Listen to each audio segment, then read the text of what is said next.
Ammamma's 7th anniversary Dhamaka offers. Shop 599, win 777 exclusive prizes. Order now.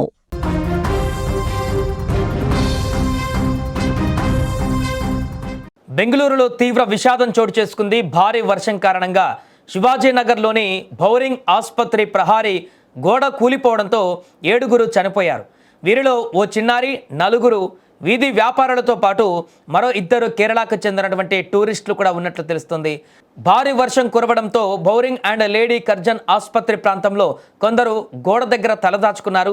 ఈ క్రమంలోనే ఒక్కసారిగా ఆసుపత్రి ప్రహారీ గోడ కూలడంతో ఈ యొక్క ప్రమాదం చోటు చేసుకుంది. ఇక విషయం తెలుసుకున్న వెంటనే Karnataka CM Siddaramaiah, deputy CM DK Shivakumar తీవ్ర దిగ్భ్రాంతి వ్యక్తం చేశారు. ప్రమాదం జరగడం బాధాకరమని, మృతుల కుటుంబాలకు అండగా ఉంటామన్నారు. ఇక క్షతగాత్రులు చికిత్స పొందుతున్న బౌరింగ్ ఆసుపత్రిని సందర్శించారు.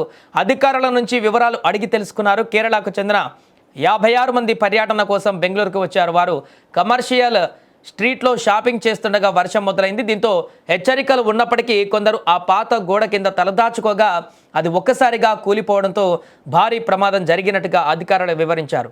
మరోపక్క సమాచారం అందుకున్నటువంటి పోలీసులు హుటాహుటిన ఘటనా స్థలానికి చేరుకొని సహాయక చర్యలు ప్రారంభించారు. శిథిలాల నుంచి మృతదేహాలను వెలికి తీశారు. ఈ ఘటనలో గాయపడ్డ వారిని ఆసుపత్రికి తరలించి చికిత్స అందిస్తున్నారు. ఘటనా స్థలాన్ని సందర్శించిన సీఎం సిద్ధరామయ్య మృతుల కుటుంబాలకు 5 లక్షల రూపాయల చొప్పున ఆర్థిక సాయం ప్రకటించారు. ఇదిలా ఉంటే బెంగళూరు వ్యాప్తంగా భారీ వర్షాలు కురుస్తున్నాయి.